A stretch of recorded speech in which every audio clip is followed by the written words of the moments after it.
Hey everyone, my channel. Today I want to focus on what Bojack Horseman does a good job showcasing is explanation, not an excuse. Trigger warning, this will get into generational trauma and very serious topics including Sarah Lynn. If you need to click off the video is where I understand. And Bojack will not be the focus in this video because there are other characters I would like to focus on. Diane will be the first focus because she is the most sane out of the Bojack gang, and in this series, you'll steadily see her tragic backstory. In Season 5, Episode 5, Live Fast Diane. The reason why Diane never mentioned her family is because her parents are definitely those ones who ask, "Why don't my kids talk to me anymore?" The reason why I say this is based on her own brothers making up a pen pal to be her prom date. To top it off, they hired a homeless guy to be her date. Meanwhile, they videotaped her crying. Yeah, Diane had a right to cut off her family. The irony is her family's upset that she doesn't come around. Like, gee, maybe if you were more loving to Diane, she would come around more often. And she had every right to lose her shot in front of her family because she spent the whole day paying and organizing a funeral for them just to toss it away. In Season 6, Episode 10, Good Damage. In the flashback, her dad and brothers are the main focus, considering they're the cause of her insecurities. It's really depressing. She thinks she deserves all the bullying and abuse from her brothers, fathers, and peers from school. It's probably why she has to be on antidepressant meds, and why she has huge PTSD. Post-traumatic stress disorder. It is caused by traumatic events like bullying, abuse, or accidents. Symptoms are nightmares, unwanted trigger memories, heightened depression or stress, from mayoclinic.org. Also, I want to use this term to perfectly explain why Diane and Mr. Peanutbutter didn't work out as a couple. Toxic positivity. When people think that you should look on the bright side, including when you're feeling depressed. Now, I know a lot of fans will disagree with me, and this is okay. But please hear me out. Someone who listens to your traumatic pain and their first response is, "Just look at the bright side." It feels very invalidating and leaves you feel defeated. Mr. Peanutbutter does this a ton when he's with Diane. Yeah, he does listen, but he's not validating her feelings by saying, "Look on the bright side." Also, the other thing that bothers me is he always assumes what she wants, which ends up being what he wants and not what Diane wants. When you're in a relationship, you can't just ignore how your partner is feeling because it's an inconvenience to you. When they got divorced, when I first watched I was shocked, but not surprised. Mr. Peanutbutter is really not good in relationship because he doesn't validate how his partner is feeling. Back to Diane. The only thing she did that made me upset was she dumped at Bojack's house without telling Mr. Peanutbutter. And Wanda was in the right to say, "Get out of my house." I feel like she should have sent her to a mental health hospital to help her figure stuff out when she is in a depressive spiral. The next character I want to focus on is Sarah Lynn, who is a prime example of why there shouldn't be child stars. Also, the fact that she was 3 when she became an actress, like, God, I hate Hollywood. Alright, I'm calm now. In Season 1, Episode 3, Prickly Muffin. She was taught at a very young age that people will only care about her if she keeps performing. And Sarah Lynn's parents are a lot like the Bynes' parents, allegedly. Back to Sarah Lynn. I don't agree with her using drugs and booze to escape. But the only reason why is to keep her numb in order to keep on dancing. Season 3, Episode 11. That's too much, man.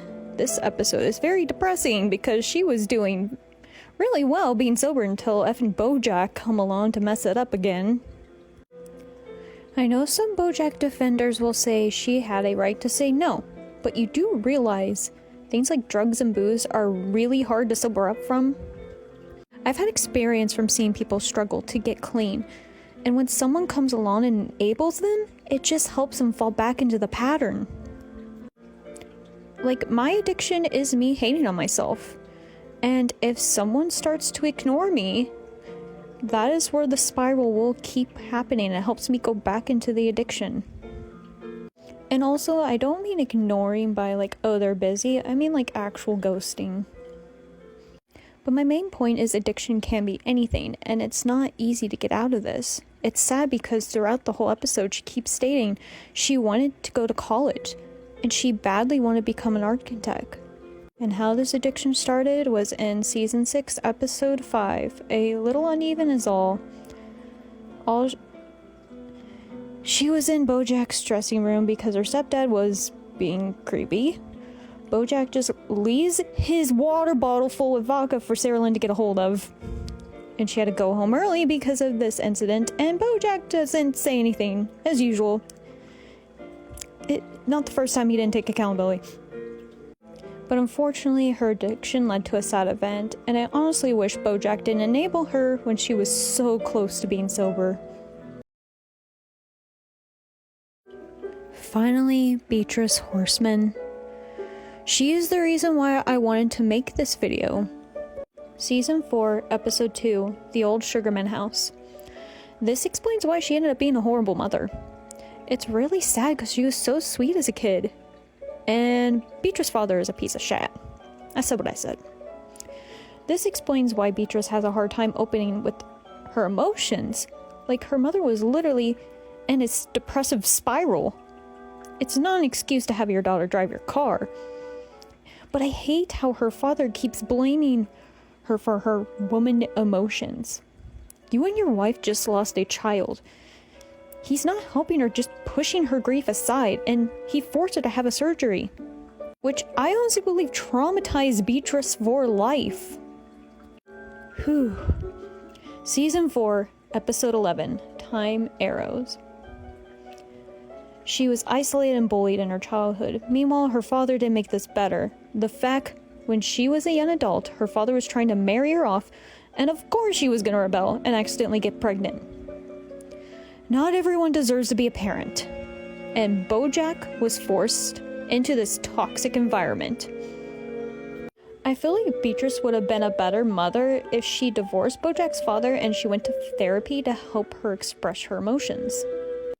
One thing I respect her for is telling Henrietta to giving the child up for adoption, which is something Beatrice should have done.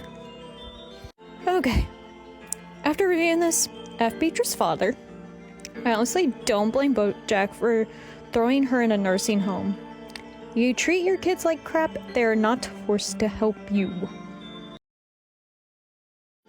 Here's the explanation. Diane was bullied and verbally abused by her family. She made a mistake by being harsh with Mr. Peanutbutter and doing the dance with him when he had a girlfriend. She really did need to work on not seeing everything super negative, but Guy actually helped her with this. Sarah Lynn was forced into stardom at age 3, middle finger to her mother. She was forced to perform and never had time to make friends. Grown up, she only had her fans to lean on, which is why she kept dancing. Beatrice Horseman, she had a bad childhood with a horrible father, and she lost her brother at a young age. Literally watched her mother go into a depression spiral, and the only explanation of why she never went to therapy was because her mother was the reminder what would happen to her if she let her emotions get out of control. Is this an excuse for how she was mean to Bojack? Oh no. She could have broken the cycle, but like a lot of the older generation parents, they take it out on their kids instead of getting help. And if you come from a toxic family, please never feel bad for cutting them off. It's their fault they don't want a healthy relationship with you. Life is too short to have toxic people in your life who don't respect your morals or how you choose to express yourself. Also, if you're in a situation where you can't cut them off, find a local library, friend house, or coffee shop. Just please seek help nearby. And thank you all for watching this long video from a show full of depressing topics. I never really expressed how grateful I am for my subscribers, and sorry for the delay in videos. Going through a stressful time right now with one of my relationships, and making these videos are helping me get by. There are lovely people who I look at their comments, and it helps me get through the day. I really mean it when I say thank you, because it gets isolating dealing with two disorders that not everyone around you know what it's like to have them. I hope you all have a good, happy, safe holidays.